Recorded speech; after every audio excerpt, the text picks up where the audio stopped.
So welcome to today's special biblically grounded podcast. I'm your host, Clayton Van Huss, director of Affirm, the apologetics branch of Southwest Radio Ministries. And I'm joined today by a very special friend and mentor. This is Dr. Scott Stripling. He is the provost at the Bible Seminary, which definitely makes him my mentor. He is also the president of the Near East Archaeological Society, and he is the director of the Shiloh excavations under Associates for Biblical Research. And so I am with you in all those places.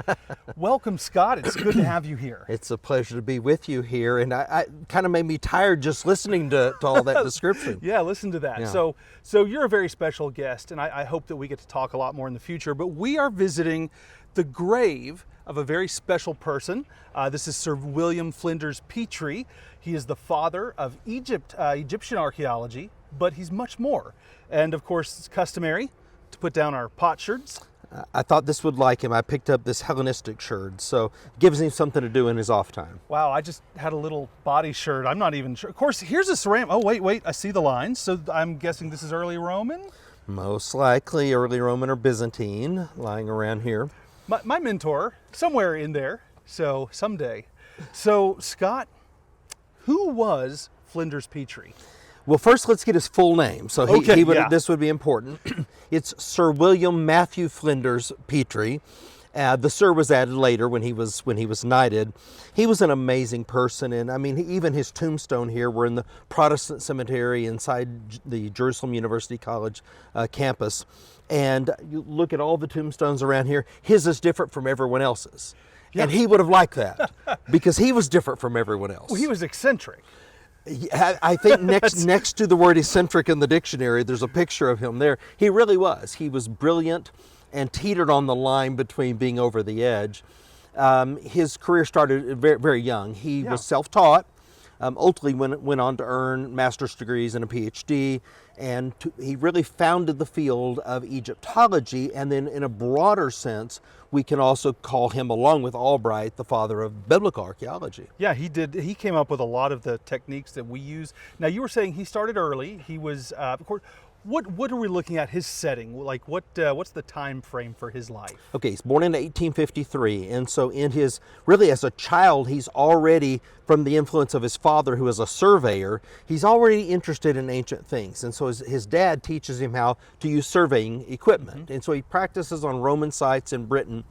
And by his teens, he's getting involved in surveying and studying and analyzing. And so by his 20s, he's ready to go into the field and explore Egypt. He's in the process of learning ancient languages and some modern languages, very eager. And so in his 20s, off he goes to Egypt. Yeah, I understand that at the early age of 19, he did one of the most accurate surveys of Stonehenge that's been done. Right, that's right. And he learned those skills from his dad, worked at Stonehenge, which is amazing. In like a week or something, week or 10 days, they surveyed Stonehenge. Amazing. That was the first of many amazing things he was going to do. Okay, so he went on, and we do call him the father of Egyptian archaeology. I understand he went to Cairo, he went to Giza, he did some work at the pyramids.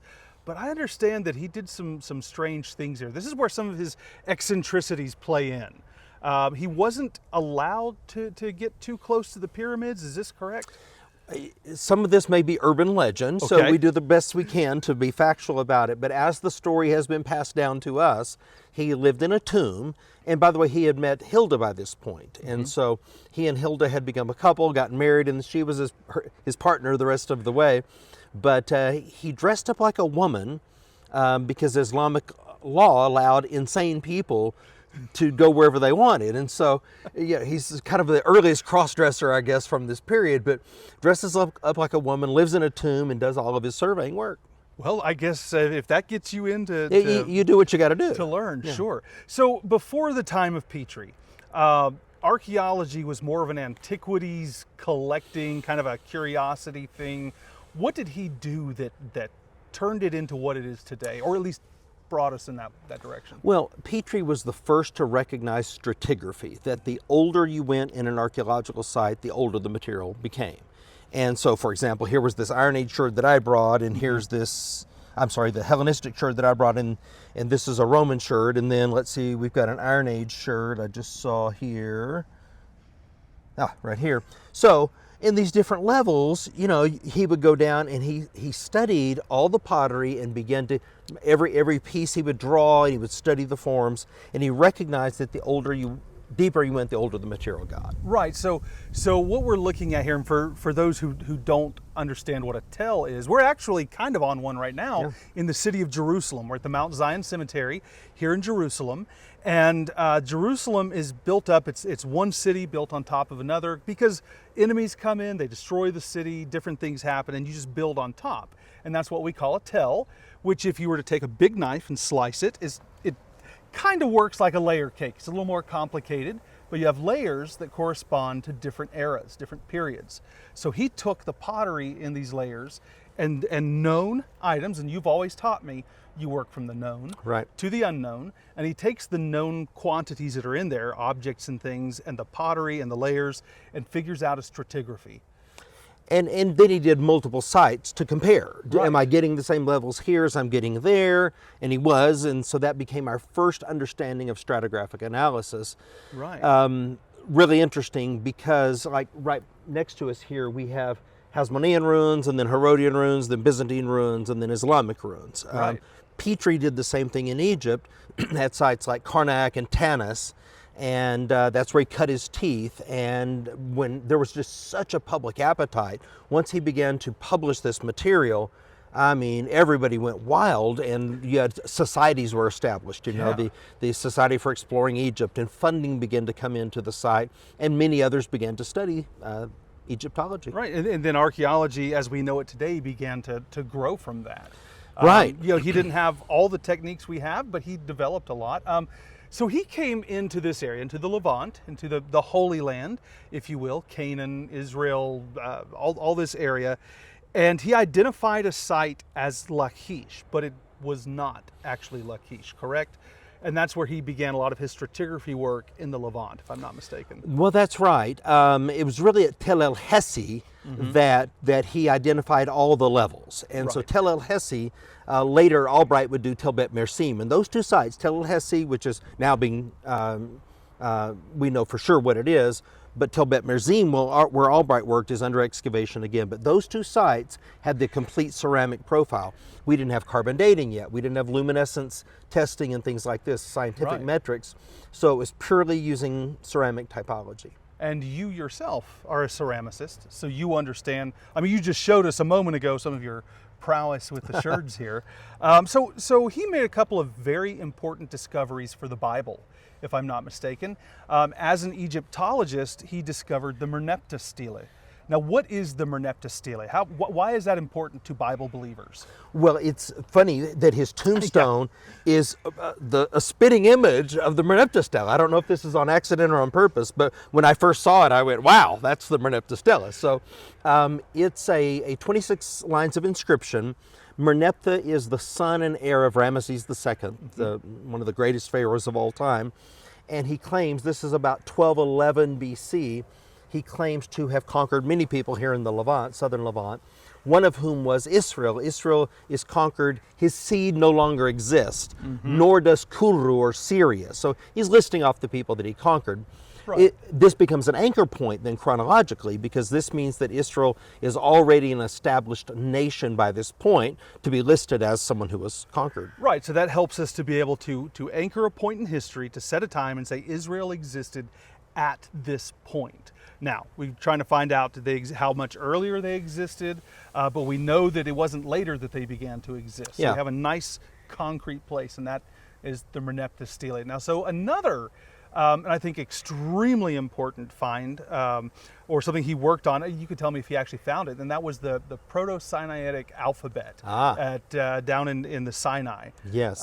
What is that alphabet? Yeah, he went into Serebet el-Hadim and the Wadi al-Nazb, and he found a number of inscriptions, well-known inscriptions today, like Sinai 375a, Sinai 361, and he recognized, he was so insightful and curious, intellectually curious, that he saw these letters that looked like the hieroglyphs he'd seen in Egypt, the Middle Egyptian hieroglyphs, and also looked like the Hebrew letters that he had studied. and he could see a morphing. And so he thought this is an intermediary or a transition process. So he really was the first one that set out a course of studying what we call the West Semitic script. Right. And so up to this point, we didn't really have alphabetic languages, Right. written languages. We had cuneiform, we had hieroglyphs, and some things like that we look at, and they're pictographs. They're pictures that help explain sounds, but they're not like an alphabet is more of a abstract symbol to show a sound. And this alphabet apparently shows us the transition from using certain hieroglyphs to make that sound, that phonetic sound, to spell out a word alphabetically. And that's the key, phonetically. So this is why this script was so important. Now, it was around this time that he got sideways with the Egyptian authorities. So they had, up to this point, Petrie could do anything he wanted. He took everything in and out, and he was the man. He was in charge, but others now were following in his footsteps, pioneering. One of them was Howard Carter. And of course, Howard Carter made the famous discovery at King Tut's tomb. The wonderful things that he saw. And so Carter's name was being thrown around instead of Petrie's. And anyway, the Egyptian Department of Antiquities decided they were going to start controlling, it was their antiquities, what went in and what went out of Egypt. They wanted Petrie to sign stuff in and out. He didn't like this at all. And so he decided, forget this, I'm going to go north. And that's when he came into Israel, or Canaan, if you will, and began to excavate sites here for the next 10 or 12 years till he got over the incident and finally went back to Egypt. Right. An eccentric guy who's going to do it his way. Doesn't matter what everybody else is saying. Speaking of, so this is a little side note, but we're standing at his grave. This is how eccentric the man is. There is not, now of course time takes its toll, but there's not a complete body under here, is there? Are you talking about the legend of the Headless Horseman of Sleepy Hollow? That's right. Okay, yeah, it's similar to that. Petrie was so convinced of his brilliance that he had predetermined that he was interested in eugenics. He was actually a pioneer in studying in that field. It's very controversial, but that was a thing at the time. He wanted humanity to have the benefit of his brain. So when he died at age 89, his head was severed, and there's different legends about how it finally got to London, but it is in London today in a jar of formaldehyde, waiting future technology that can access the brilliance of Petrie and download it for our benefit. Of course, and we look forward to that, right? I mean, he may help us from beyond the grave. He's such an inspiration. You think about the courage of people like Petrie to go where no man has gone before, to launch out into new, different areas, pioneer and lay groundwork. And really, we stand on the shoulders of giants. We do, and we're amongst a lot of giants here. And I'd like to take a look just at a couple of the other graves that pertain not only to archaeology, but also to our worship as Christians as well. So before we leave the grave of Petrie, what should your Christian layperson who's interested in archaeology but not really studied, what should we take from the life of Flinders Petrie? Well, Petrie saw that the Bible connected with the material culture that was left behind. He saw a verisimilitude. He used the Bible along with other ancient texts that he found, and he found a great consistency between the two. And so I think the viewer should realize that they can have confidence in the biblical text, and when they hear someone say, well, archaeology contradicts the Bible, it's just simply not the case. It doesn't hold up. No, I've spent enough time with you here in the land to see that what's coming out of the ground is what we're reading in the text. Well, 19th century, we've got 3 more guys buried in this cemetery that are from that same cohort of people. We've got Spafford, we've got Starkey, and then we have Schick, Conrad Schick. So it'll be fun to go pay them a visit. Well, let's go do that. All right, sounds good. Yeah. So the Mount Zion Cemetery is a fascinating place. We've been talking about Flinders Petrie. Now we're somewhere else. We're down here at the grave of James Starkey. And now, whereas most archaeology students know a good bit about Petrie, Starkey we know a little less about. So I really want to hear who this guy was. I know like one thing about him, and that's about it. What can you tell me about James Starkey? Starkey was one of those guys we were talking about who built on the work of Petrie. So because of the groundbreaking work of Petrie, guys like Starkey were able to come into the field, and I think he stood out among his peers because he had just such zeal and hunger. He was a biblical scholar also, and he was hungry to excavate, understand connections with the ancient culture. And he went to Lachish, and at Lachish, the site was so rich, and his work, in my view, was ahead of his peers. He was even doing wet sifting at the site long before anyone else. So you're kind of a pioneer in wet sifting. Can you explain what wet sifting is for us? Absolutely. So when you take the matrix from an archaeological excavation, it's been excavated, dry sifted, and now the matrix that is left is still caked with soil. So you have maybe a bead, maybe a bulla, maybe a scarab, things like this. If they're caked in dirt, it doesn't matter how good you are, you can't spot them. Right. When you wash it, then all of a sudden it pops. And even visit an archaeological site here in Israel after it rains, and you'll recognize painted pottery you couldn't see before because things are popping out. Yeah, so that's pioneering, and he did his work at Lachish. Now, Lachish is one of those cities that's mentioned in the Bible, but a lot of people don't know a whole lot about it. It's a Judean city. It's here in the south, probably most famous to most people as the last city that Sennacherib took before coming here to Jerusalem and facing off with Hezekiah, and then running into the angel of the Lord and losing his army and going home. So what's the importance of Lachish? Is it an older city, or is it an Israelite city? What's going on here? It's occupied for sure in the 15th century BC. We have like the Lachish Milk Bowl Ostrakhan found recently there. So that transition, when those of us who take an early date for the Exodus and Conquest would see that as a key site, as a conquest site, a transitional site. So it's here pre-Israelite, then it's conquered apparently by the Israelites, at least for a time. And when Starkey got there, he began to uncover this evidence. And he had a great team, local workers and his own staff that were working with him. But unfortunately, Petrie had lived to a long age. Starkey did not. And in 1938, which was the year my parents were born in 1938, Starkey was tragically murdered on his way to Jerusalem. Wow, so that's one of the dangers of archaeology. We watch movies like Indiana Jones and we see danger, and we don't really think of that in real life because we come and we dig and we eat and we go to the city, but things can happen. Well, that's right, and you can find the archives. It was a big news story in the day, and you can find them, for example, at the American Colony and read those news stories from the day. It was a tragic loss. They had to bring the excavation at Lachish to a close. Since then, it's gone through several other excavations, and currently Yossi Garfinkel and Michael Hassel are excavating there again. Wow, it's amazing to see how this work that was started so long ago continues, and as you said earlier, we truly build on the shoulders of giants. Wet sifting's a great example. He first pioneered it, but it was forgotten for a couple of generations because it's expensive and time consuming. Sure. But now it will not be forgotten. I mean, it will be standard protocol in the coming years. A lot of tourists who come here get to do wet sifting with the Temple Mount project. I know when I first came to Israel as a tourist, we did some wet sifting. We did, I believe, the Way of Ascent, the road being dug there, and found some neat bits of glass and bone and things like that. One guy found a coin. It was so exciting. But seeing it at Shiloh, seeing what you're doing there on this huge scale, it's a beautiful setup, and you are finding all sorts of things. Well, what we're doing is we take the material in situ, and we track it through our protocols. And then I think that's the wave of the future, because to be able to get those small finds and know exactly where they came from on the archaeological site, we thank Starkey for leading the way. Awesome. Yeah. So we've got 2 more graves to visit here, 1 more archaeological grave, and then kind of a special one. So let's move on to the next one. All right, sounds good. All right.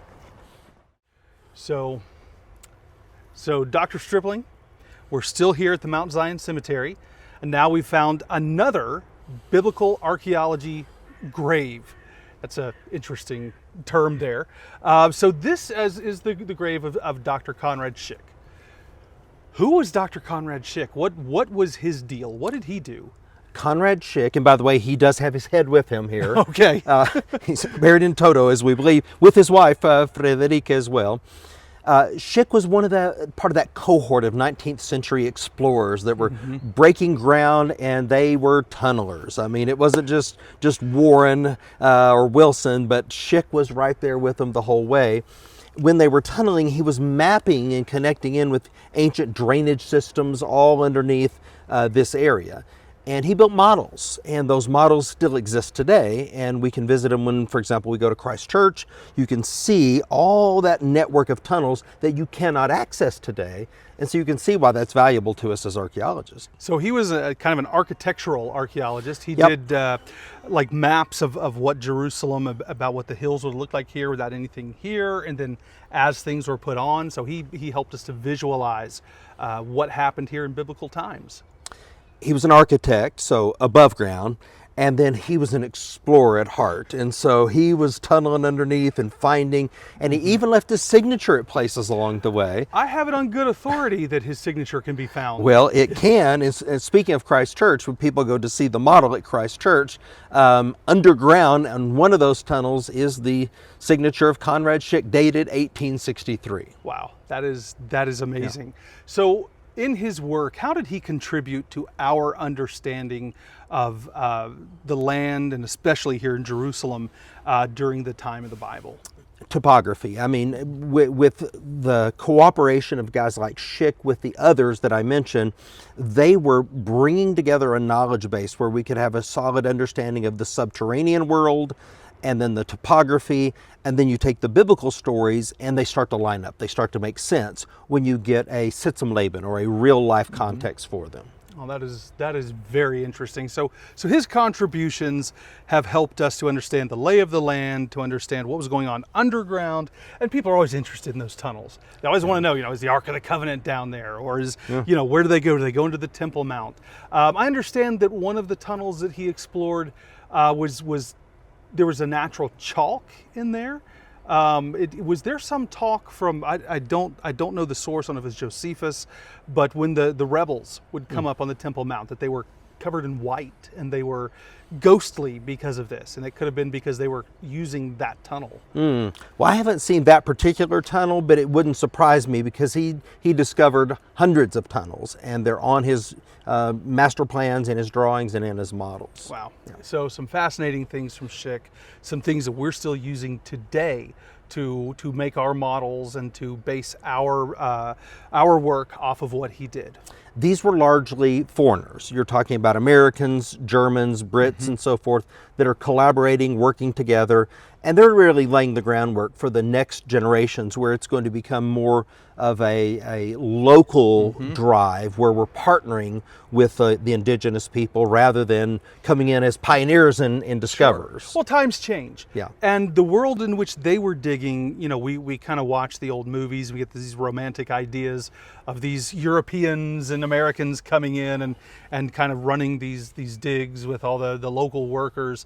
But today we work hand in hand. As we dig at Tel Shiloh, we work hand in hand with the Israelis, with the local archaeologists. We have a team from Denmark that's working with us. We have all the Israeli universities that in one way or another are cooperating with us in the dig and lending their expertise. Very interdisciplinary, very regional, very much the processual approach to archaeology that we do today. So the work we do today is built on the foundation that these three men and others have laid for us. Since they were in the 19th century, photography is developing in the mid-19th century. And so fortunately, we do have black and white photos of these guys, and we can see them, look at their graves, see the remnant of their work. And for us, we can then connect back about 150 years to a faith tradition that connects back, that connects back, that connects back. Speaking of faith tradition, there's one more grave we want to see. It's not an archaeologist, but it's someone special I think our viewers will enjoy. I've been sort of warming up my voice so when we get there we can... Okay, I'm going to hold you to it. Don't do that. Okay. All right, well, let's go on to the next grave. All right. So Scott, we've come to our last grave here at the Mount Zion Cemetery. And this grave is not an archaeologist. In fact, it's not unmarked, but it's one you would walk past without looking twice. It's a mass grave with a number of individuals. I believe 7? 7 people are buried here. Yes, and there's a name or two that are recognizable, but especially one that we want to look at, and that's Horatio Spafford. Who was Horatio Spafford? Horatio Spafford was an American industrialist, made a fortune in industry in the 19th century. He was a Presbyterian elder, and he made up his mind that after age 40, he had made all the money that he could need and use in a lifetime. He wanted to use it for the Lord's work. And so he had 4 daughters and his wife.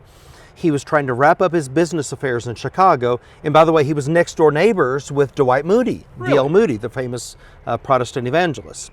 During the not Great know. Fire of Chicago, and matter of fact, in 1864, when the Spaffords were taking care of the Moody's children that night, they'd gone out to do something, and there were several days before they could even get back to know if their children were alive or not. And so, next door neighbors.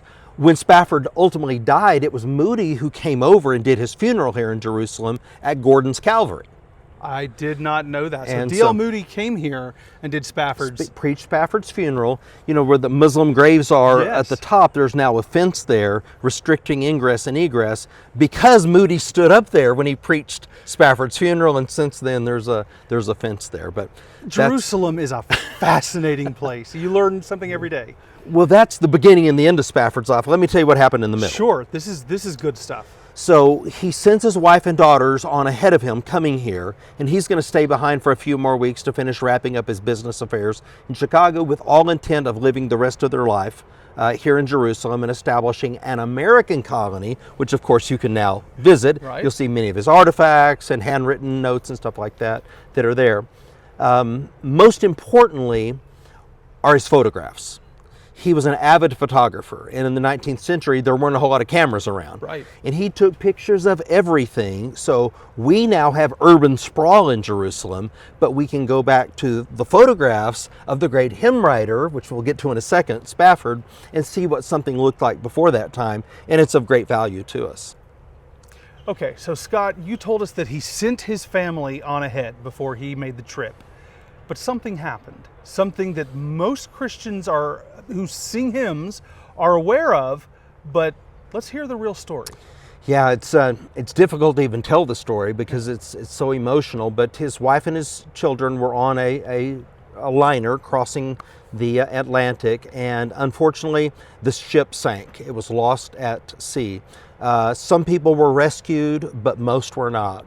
All 4 of his daughters drowned that day, and his wife survived. And when she finally got here, by then we had cable because you could send Morse code cables back and forth by that time.